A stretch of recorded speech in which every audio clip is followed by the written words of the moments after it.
The popular history of Dwight D. Eisenhower in World War II is often painted in broad strokes of victory, the supreme commander who managed the egos of Patton and Montgomery and orchestrated the industrial might of the Allies to crush the Third Reich. That narrative is comfortable.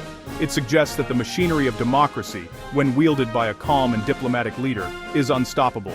But for the serious student of warfare, for those who understand that tactics are about the efficient application of violence and strategy is about the hard math of national survival, that story is incomplete to the point of being dangerous.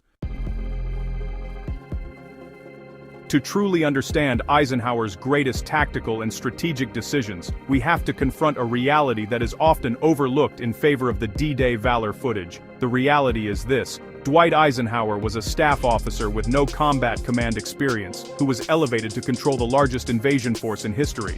He was a manager of a coalition, which meant his greatest tactics were often exercises in political friction.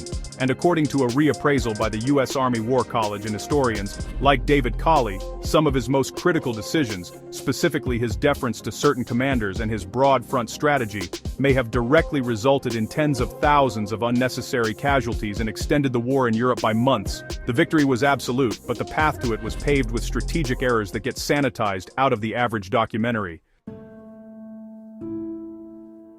We are going to look at the overlooked Eisenhower, not the grinning man in the Jeep, but the commander who let the German army escape at Falaise, who prioritized a doomed airborne assault at Arnhem over the immediate need to open the port of Antwerp, and whose cautious nature may have cost the Allies the chance to end the war in 1944.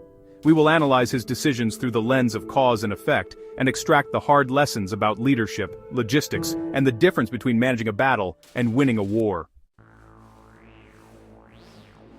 To understand Eisenhower's command philosophy, we have to start in the summer of 1944, just after the Normandy breakout. By August, the Allies had trapped the German 7th Army and 5th Panzer Army in what became known as the Falaise Pocket. It was a killing sack. The German forces inside were being systematically destroyed by artillery and fighter bombers. But here is where the tactical error occurs. The pocket was not fully sealed, there was a gap.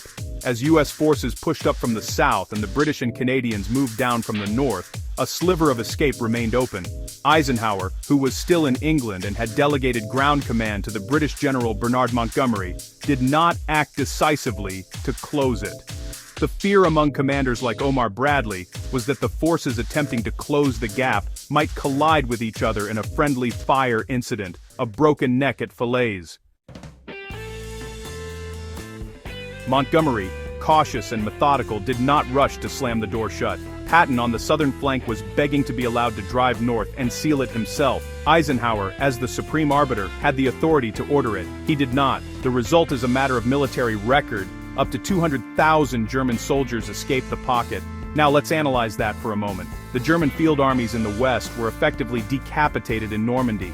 They lost most of their heavy equipment, their artillery, their tanks, but they did not lose their men. Those 200,000 soldiers who walked out of that gap were the institutional memory of the Wehrmacht in the west. They were the non-commissioned officers, the junior leaders, the cadre around which new formations could be built. They filtered back into Germany, and months later, they were manning the Siegfried Line and fighting in the Battle of the Bulge. The decision at Falaise was not a failure to win a battle. It was a failure to end a war. Eisenhower's deference to Montgomery, rooted in the politics of coalition warfare, created a military debt that would have to be paid in American and British blood later that autumn. That debt came due almost immediately. By September of 1944, the Allied advance had run out of gas. This is a concept any survivalist understands. You cannot fight if you cannot eat, and you cannot move if you cannot fuel. The Allies were outrunning their supply lines. Their only major deep-water port was Cherbourg, which was wrecked and far to the rear. Fuel and ammunition were being trucked hundreds of miles from the beaches, an unsustainable logistical model. On September 4th, British forces captured the city of Antwerp. They captured it with its port facilities, the dock cranes, the warehouses, the infrastructure, almost entirely intact. This was the golden ticket.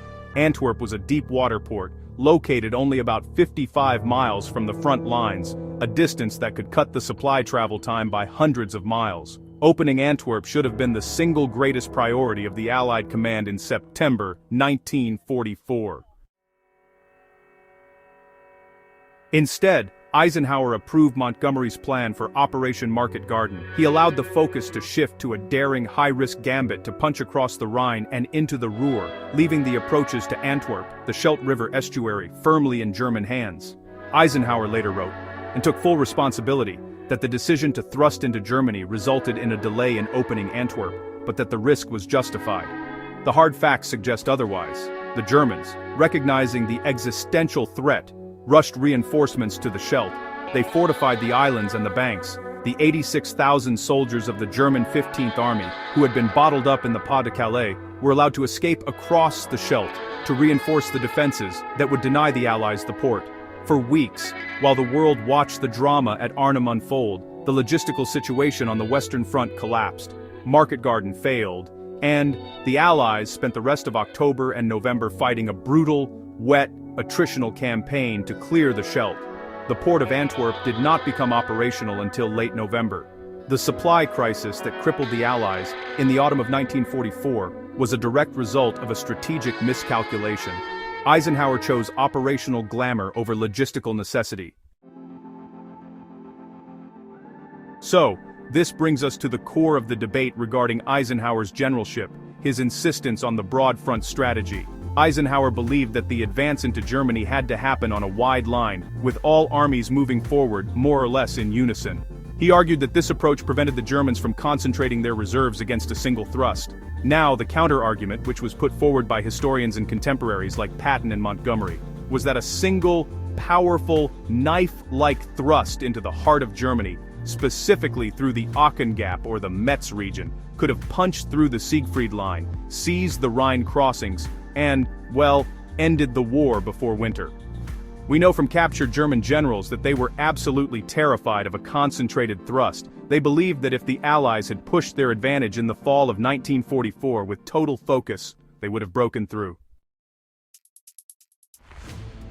Eisenhower's broad front, well, it really diffused the Allied combat power. It turned the advance into this slow, grinding set-piece operation against an enemy that was, honestly, desperately trying to rebuild. American forces made several penetrations into the Siegfried Line in September, places like Wallendorf and the Stolberg Corridor, only to be ordered to pull back or halt because the logistics and the flanking units just couldn't keep pace with the plan. Eisenhower at that point was managing a map, not exploiting a rupture.